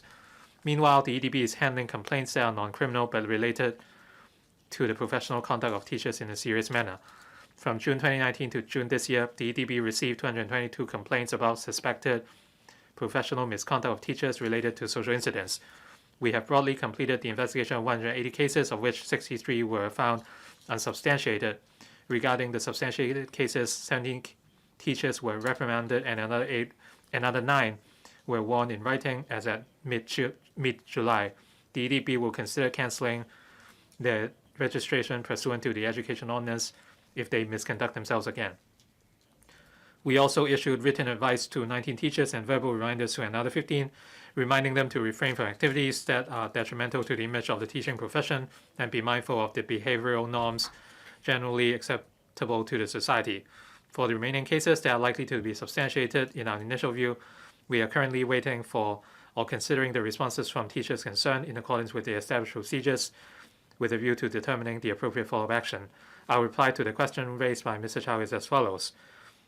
The Education Ordinance empowers the Permanent Secretary for Education to refuse to register an applicant as a teacher and cancel the registration of a teacher in the circumstances set out under Section 46 and 47 respectively. Regarding the number of cases, the EDB can only provide figures for the past 10 years at the moment. The EDB handled a total of 585 cases relating to the professional conduct of teachers, of which the registrations of 72 teachers were cancelled. In addition, there were 26 persons whose applications for teacher registration were refused. As each case is unique, and the teachers or applicants concerned may be involved in more than one of the situations specified in Section 46 or 47 of the Education Ordinance at the same time, the EDB will need to consider all the circumstances of a case before making a decision. Therefore, we are unable to provide a breakdown by the situation set out in the ordinance. Generally speaking, the teachers or applicants concerned are mainly involved in sex-related offenses, fraud-related offenses, or some minor but repeated offenses, or having serious integrity problems. According to Part 2 of the question, according to Section 84(1)(m) of the Education Ordinance, the Chief Executive in Council may make regulations on the control of the dissemination of information or expression of opinion of a clearly biased political nature in schools. The Chief Executive in Council made Regulation 98(2) of the Education Regulations, Cap 279A, and as prescribed therein, The permanent secretary may give directions in writing or other guidance to the management authority of any school as to the dissemination of information or expression of opinion of a political nature in that school, so as to ensure that the information or opinion is unbiased. In the past year, the EDB has repeatedly and clearly stated to local schools and teachers through various channels, including issuing guidelines and letters, that schools are places for students to learn and grow and should not be used as venues for expressing political stance or demand.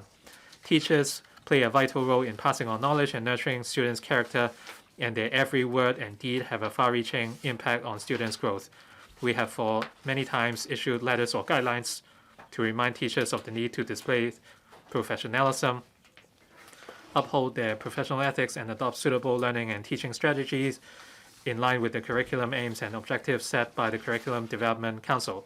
Teachers should guide students to think from multiple perspectives in an objective, rational, and impartial manner, and to respect different views, and should cultivate students' positive values and attitude without imparting their political views.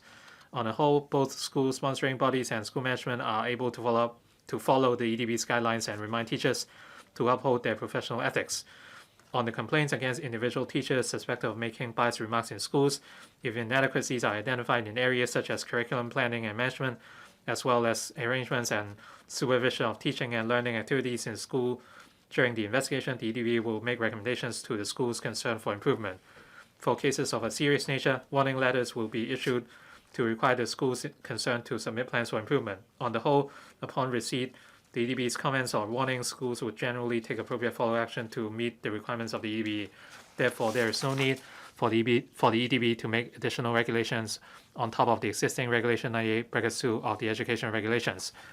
Part 3. To facilitate the implementation of the professional letter for teachers as recommended by the Task Force on Professional Development of Teachers, the EDB has prepared corresponding professional development plans for teachers at different professional development stages, which will be introduced starting from the 2020 to 21 school year. The training programs for the newly joined teachers, in-service teachers, and teachers aspiring for promotion will include 30 hours of core training covering teachers' professional roles, values, and conduct, education policies, and education initiatives in the local context, our topics relating to the education ordinance, as well as national and international education development.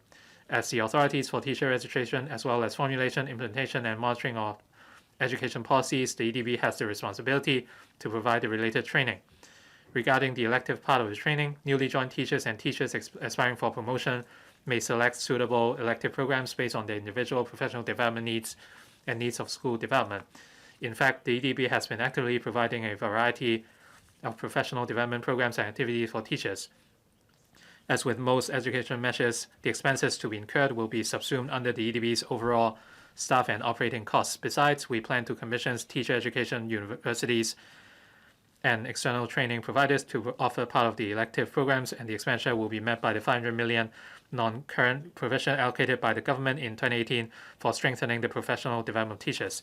The EDB provides various kinds of professional development programs and activities to promote the continuing professional development of teachers who are registered and serving in schools. As employers, schools are in the best position to assess teachers through close observation of their teaching and work performance. The EDB also requires schools to set up a school-based appraisal mechanism to assess the competencies and performance of teachers.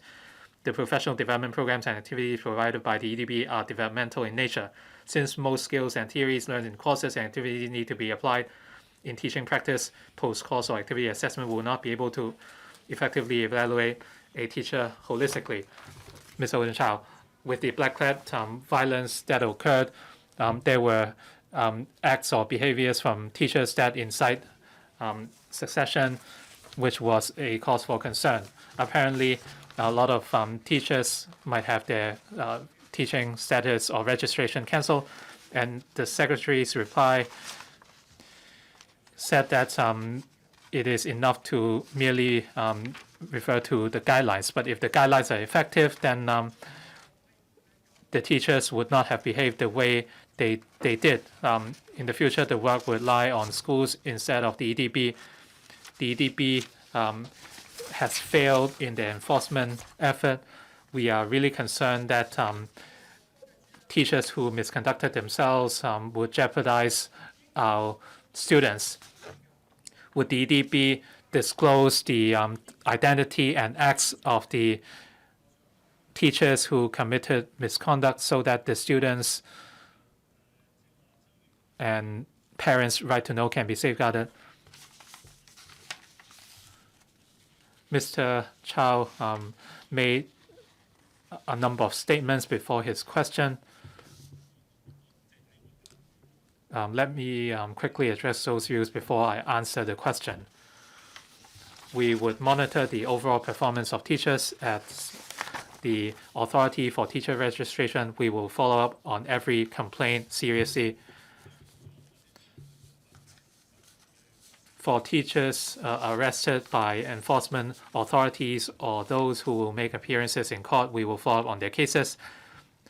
Our usual practice is to wait till the proceedings or appeals are completed before we begin the work. So for the 100 cases, many of them have pending proceedings. Even for proceedings that have concluded, some are pending appeal. So that's why we are yet to formally deal with these cases. For the non-criminal cases or complaints, we will follow up with them as well. For the final question asked by Mr. Chow, that is whether we will disclose the details of teachers subject to complaint, including their names and the schools they teach in.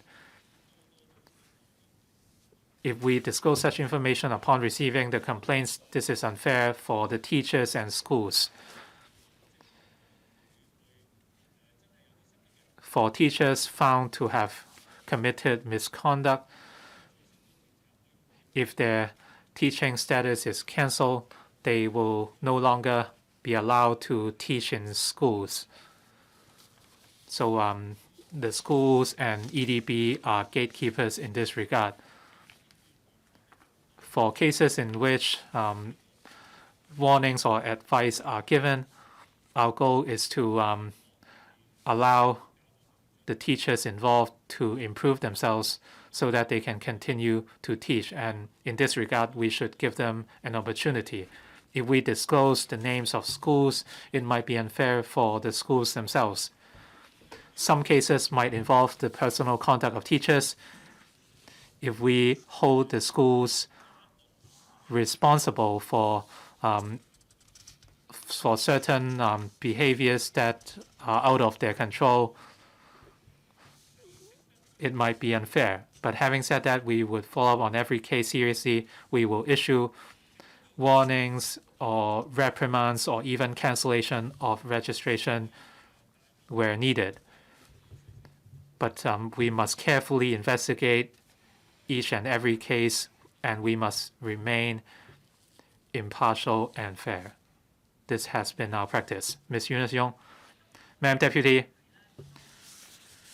the question is very clear with regards to speech expressed online by teachers to incite hatred towards the police, while the Secretary did not address that part of the question at all. How would such online speeches be dealt with? Did the teachers abuse their freedom of speech in delivering their own political views?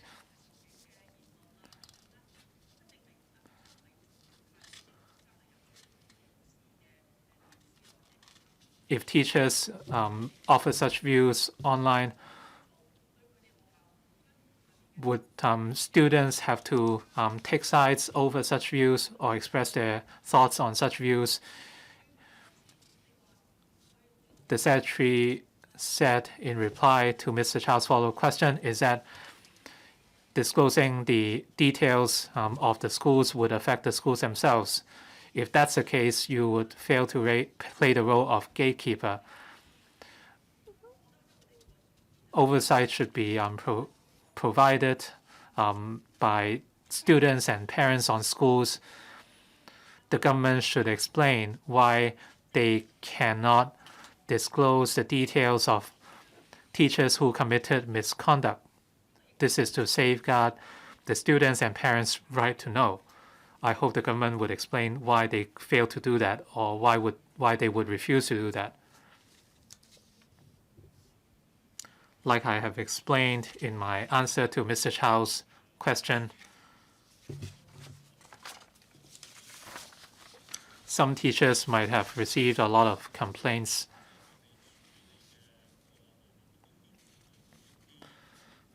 Some cases we dealt with involved the personal particulars of teachers, as the Education Authority and Teacher Registration Authority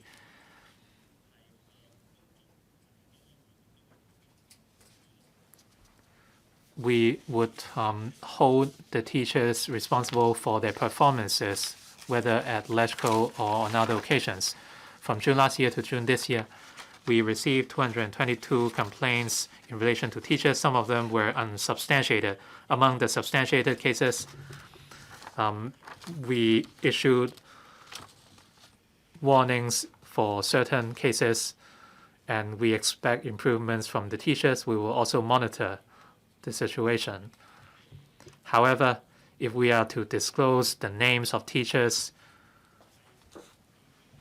it might not be conducive to the teachers' work in schools.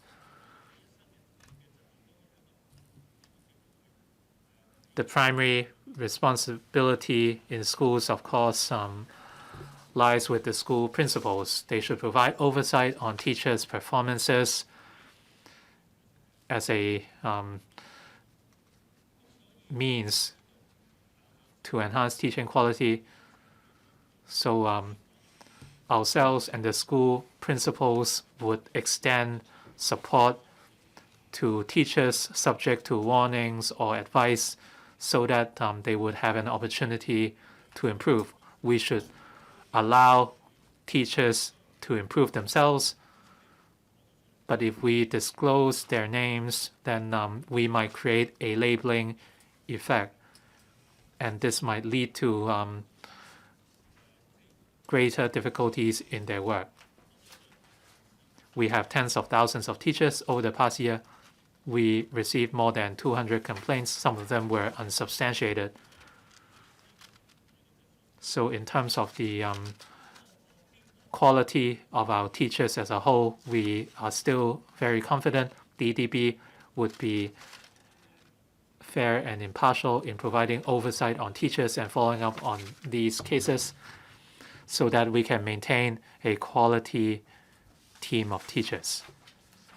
Ms. Claudia MO. Urge the minister to listen carefully. Education is the most noble profession in humanity. Now, what if a teacher teaches his class, and I quote, "True patriotism is to protect your country from the government," unquote. Now, judging by this quote, will that teacher be censured, warned, or even have his license taken away? Will that be considered, as the minister would call it, of a, what you said, of a clearly biased political nature kind of teaching, and this person should be discarded from the teaching profession? Thank you. 局長，主席我好難就住即 Secretary, it's hard for me to say whether such a teacher would be considered problematic. As I said, each case is unique, and we have to look at the actual circumstances.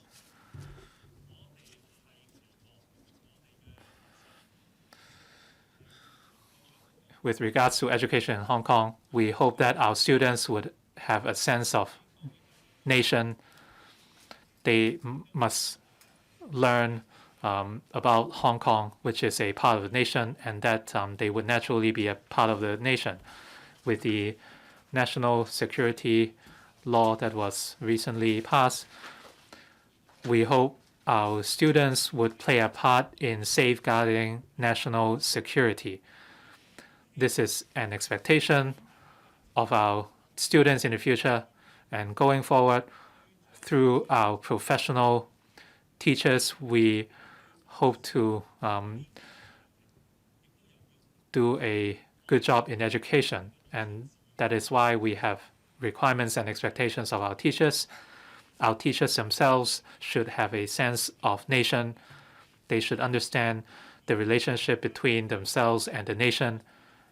And going forward, we will conduct more teacher training, as well as develop relevant teaching materials. Our teachers should learn about the importance of the nation, and through teaching materials, they should help our students more readily understand the issue so that they would become young people with a commitment to Hong Kong and our nation.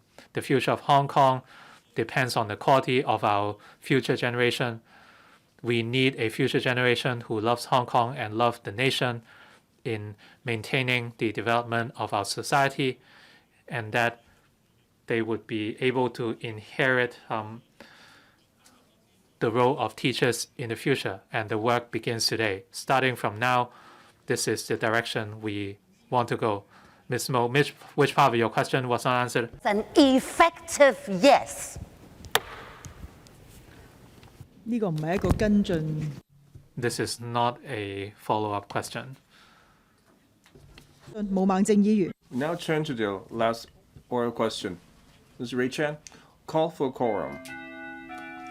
Mr. Ray Chan, call for quorum.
法定人數已 We have reached a quorum.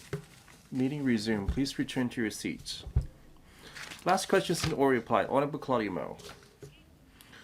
Certain provisions on the Basic Law which make reference to the common law stipulate, among other things, that the law previously enforced in Hong Kong which shall be maintained, including the Common Law Article 8.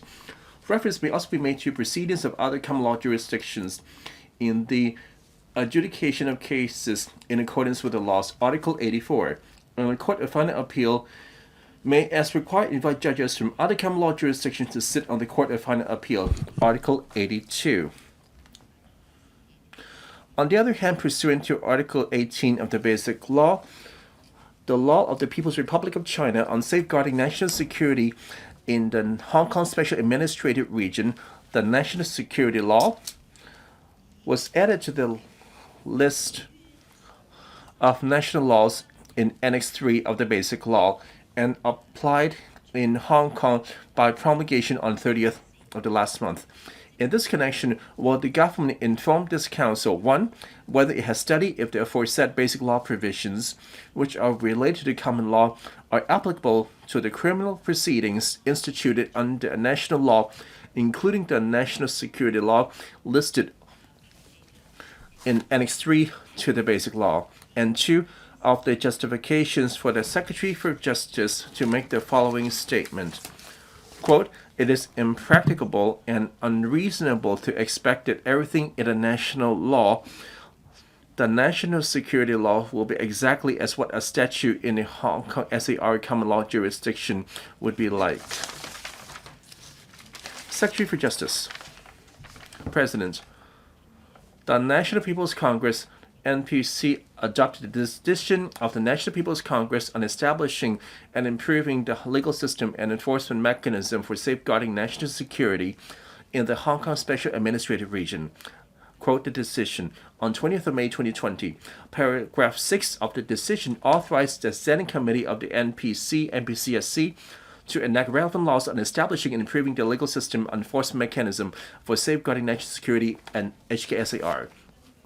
The NPCSC adopted unanimously on the 30th of June 2020 the law of the People's Republic of China on safeguarding national security in Hong Kong Special Administrative Region, HKSANL, or the law in short. In accordance with the Constitution, the Basic Law and the NPC decision, and added to the Annex III of the Basic Law on the same day after consulting the Basic Law Committee and the HKSAR government. The Chief Executive then gave notice that the HKNSL applied in the HKSAR from 11 p.m. on the same day. Article 1 of the HKSNL declares at the outset that the law is enacted for the purpose of, quote, ensuring the resolute, full, and faithful implementation of policy of one country, two systems, under which the people of Hong Kong administer Hong Kong with a high degree of autonomy, safeguarding national security, preventing, suppressing, and imposing punishment for the offenses of secession, subversion, organization, and perpetration of terrorist activities, and collusion with a foreign country or with external elements to endanger national security in relation to the HKSAR, maintaining prosperity and stability of the HKSAR, and protecting the lawful rights and interests of the residents of HKSAR. Quote, the HKNSL is divided into 6 chapters: general principles, the duties of the government bodies of the HKSAR for safeguarding national security, offenses and penalties, jurisdiction, applicable law and procedures, all for safeguarding the national security of the Central People's Government in the HKSAR, and supplementary provisions, with 66 sections in total. It is a comprehensive piece of legislation comprising substantive law, procedural law, and organization law. The Department of Justice now provide the following detailed reply to a question raised by Honorable Claudia MO. 1. Article 41 of Para 1 of the HKNSL provides that the law and the laws of the HKSAR shall apply to the procedural matters, including those related to the criminal investigation, prosecution, trial, and execution of penalty, in respect of cases concerning offenses endangering national security over which the region exercises jurisdiction. Article 45 provides that unless provided by the law otherwise, magistrate court, the district court, and the court of final appeal shall handle proceedings in relation to the prosecution offenses endangering national security in accordance with the law of HKSAR. The HKSAR largely applies existing laws and procedures when exercising jurisdiction over offenses endangering national security in accordance with the HKNSL. It is true that the HKNSL makes different provisions for the legal procedures under certain special circumstances, but they are necessary for the prevention of and suppression of and imposition of punishment for acts endangering national security, given that the special nature of cases involving national security. The Basic Law was enacted by the NPC in accordance with the Article 31 and 62 of the Constitution. It's a national law that applies in Hong Kong, prescribing the system to be practiced in HKSAR in order to ensure the implementation of basic policies of the People's Republic of China regarding Hong Kong. The HKNSL is a national law enacted by the NPCSC in accordance with the authority delegated by the NPC decision, specifically for the establishment and improvement of the legal system and enforcement mechanism for safeguarding national security in HKSAR. It is listed in Annex III to the Basic Law by NPCSC and applies in the HKSAR by way of promulgation. The local laws of HKSAR consist of the laws previously enforced in Hong Kong referred to in Article 8 of the Basic Law, that is the common law, rule of equity, ordinances, subordinate legislation, and customary law, except for any that contravenes the Basic Law and subject to any amendment by legislature of the HKSAR. On 23rd of February 1997, the NPCSC adopted a decision on the treatment of the laws previously enforced in Hong Kong in accordance with Article 160 of the Basic Law. According to that decision, some of the ordinances and subordinate legislation previously enforced in Hong Kong were not adopted as the laws of HKSAR. In addition, the local laws also include laws enacted by the legislature of the HKSAR in exercise of the legislative powers under Article 73 of the Basic Law. Article 62 of the HKNSL provides that the law shall prevail when the provision of the local law of the HKSAR are inconsistent with the law. As stated above, local laws of the HKSAR means that the law previously enforced in Hong Kong, including the common law referred to in Article 8 of the Basic Law, as well as the law enacted by legislature of HKSAR. Hence, in accordance with the provisions of Article 8 of the Basic Law, Article 84 provides that the proceedings of other common law jurisdictions may be referred to by the courts of HKSAR when adjudicating cases.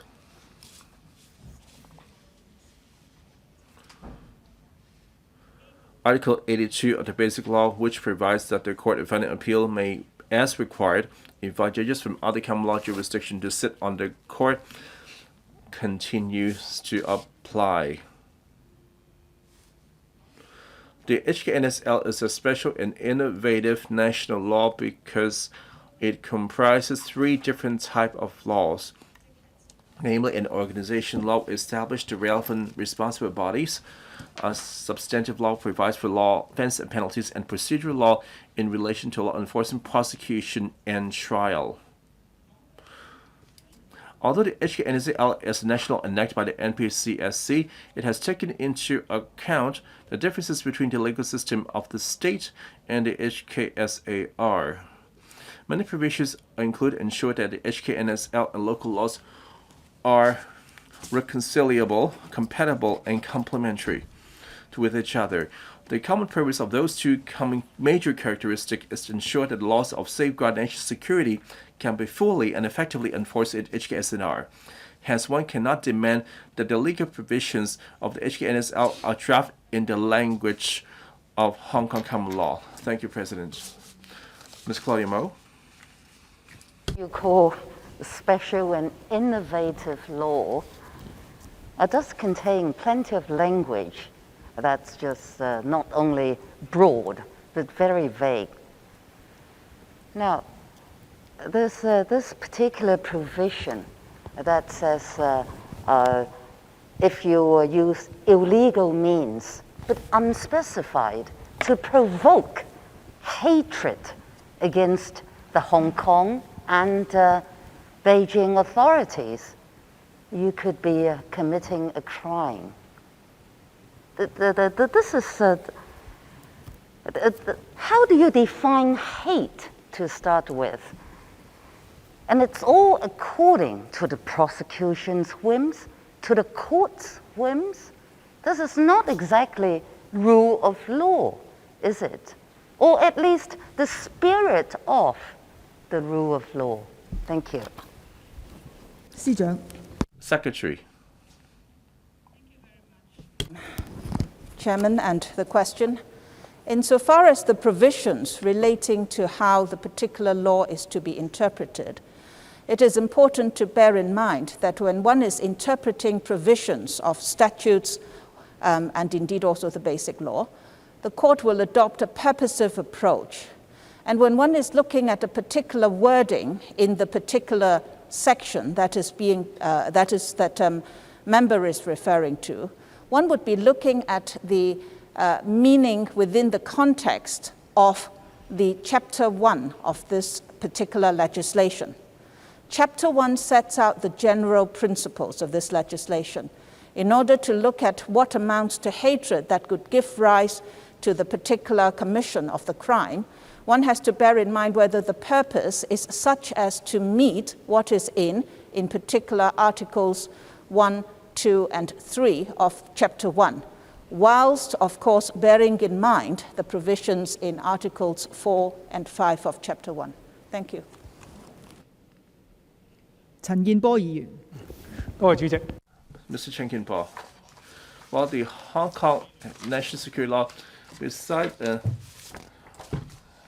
curbing and 4 types of criminal acts, were any provisions on protecting human rights? Secretary. Thank you for members' questions. For the national security law, in Article 4 is stated clearly that it should human rights should respect and protect and safeguard the national security and HKSAR, the rights and freedom, including freedom of speech, of the press, publication, association, procession, demonstration, which the residents enjoy under the Basic Law, and the provisions of the International Covenant on Civil and Political Rights and the International Covenant on Economic and Social and Cultural Rights as applied to Hong Kong shall be protected with the law. In response to the member's question, the HKNSL have expressed provisions for respect and protect human rights. Mr. Martin Liu.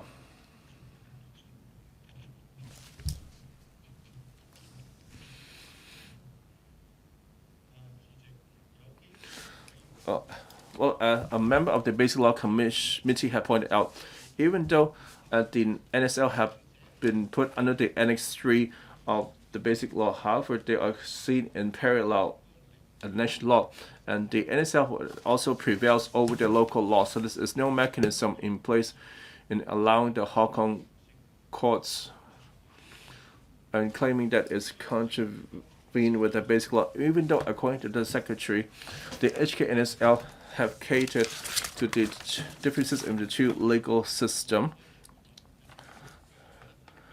and have led to a compatibility and complementary with the NSL and the local laws. So may I ask the Secretary, how do you ascertain the relationship between the local laws, the HKNSL, and the Basic Law? And for national law listed under Annex III of the Basic Law have an inconsistency in their interpretation or not fully compatible. So what is the resolution mechanism? Secretary. Thanks for members' question.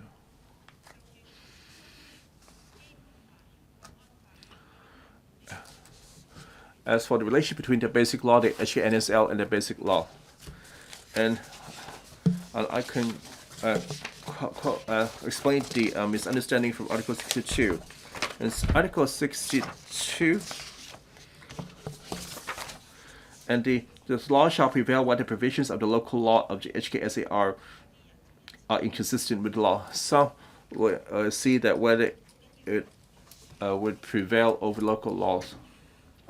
When we talk about the local laws, we are referring to the existing laws of Hong Kong and the law annexed by the LegCo.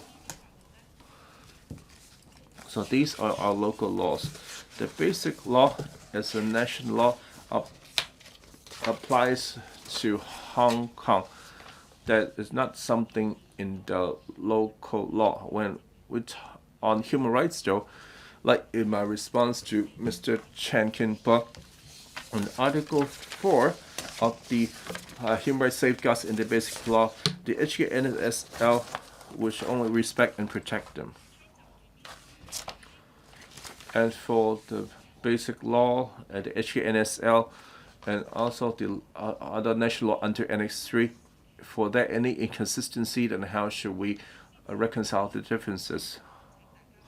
I hope that you can take note that we should not assume that they are inconsistent with each other. The Annex III, especially the HKNSL, is concerned. As for the Constitution, the MPCSC decision and the basic law drafted bill, we drafted, it will fully consider the relevant basis in the basic law. And just like the basic law, we have a delegate to the MPCSC, which then delegate the MPCSC and carry out the drafting. The national security law is considered a special law, and that is drafted at the national government where is concerned national security. To formulate the national security law is a special piece of law, whereas the national security is concerned, we'll need to refer to the HKNSL. If anyone see for any potential problems in this law, we need to go back to the explanatory powers in the basic law and HKNSL. The interpretation powers rest with the NPCSC, which is final. For any such controversy, inconsistency, the NPCSC will have the final interpretation right. I must add that doesn't mean that the court cannot adjudicate these cases. They continue. Well, for example, they have been interpreting the basic law to execute the judicial duties. Next, Dr. Elizabeth Kwok. Well, 23 years into unification, about local professionals have insufficient understanding of the basic law and national law. And a famous barrister only mistaken that the HKNSL doesn't apply to Hong Kong, thus cannot be listed under Annex III of the basic law. Well, even though a lot of us are not legal experts, however, they all understand that a piece of law that's drafted by the HKPCSC must be a national law. Thus, a lot of the Hong people are concerned that while implementing the national security law, the defense counsel and the prosecutor, and also the judges and trial are all local professionals and judicial officers. If they're not familiar with the concept and the principles of the HKNSL, how to ensure that the HKNSL can be effectively implemented in protecting national security. Well, on this, I would like to ask the Secretary what solutions do you have for this? Secretary. Thanks for Ms. Kwok's question. The Department of Justice and the other government departments will continue to work hard to have a correct, firm understanding of the NSL provisions and also the legislative intent. And in this learning phase, will make reference and also consulted from the authoritative experts, and so to understand the overall objectives of the HKNSL. Besides working internally, we also will work with the DOJ and other departments. We'll also have similar programs to promote education on the nationalism. For example, through public education projects on the Constitution and the basic law concepts can be correctly identified and also known about the origins by the public. Ms. Kwok, which part question and answer? The Secretary even answered that we're concerned not just that those who work in DOJ. Please point out your question. For example, the judges and those in the legal circle, how can we enhance the understanding of the NSL? We'll try to organize more discussion or seminars or forum, or we can explain to them more. Hope that we can let a correct and accurate understanding of the law in a more open manner. Dr. Kiki Kwok. Madam Deputy, well, this HKSL is a huge slap of Hong Kong's face. Article 23 is clear.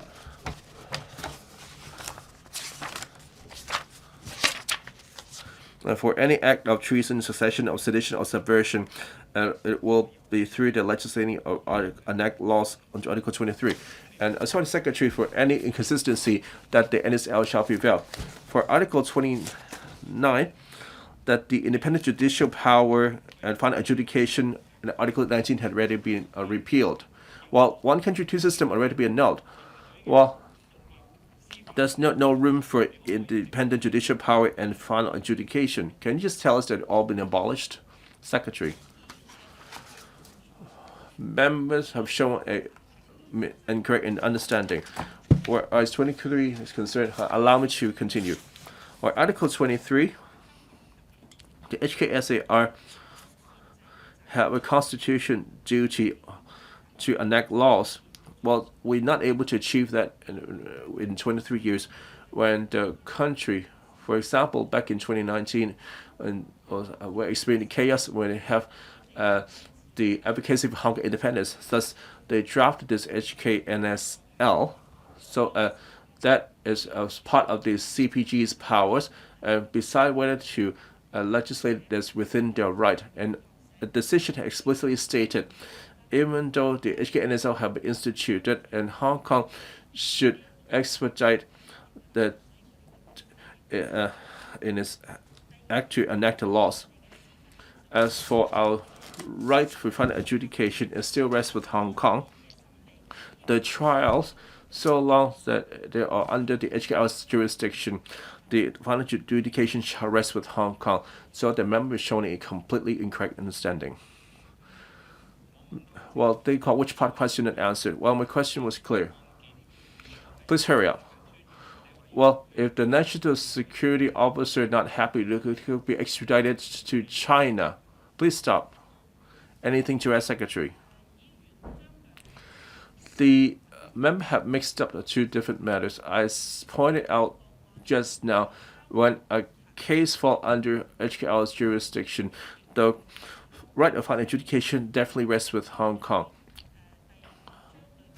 And for Part 5 of the National Security Commission jurisdiction, then there should be dealt in accordance with the PRC law, and it occurred in Hong Kong. And the NSL section of Article 40, other than the special condition in Article 55, then all other cases are under Hong Kong jurisdiction. That's the end of the questions. 政府法案。 Government bills. The Council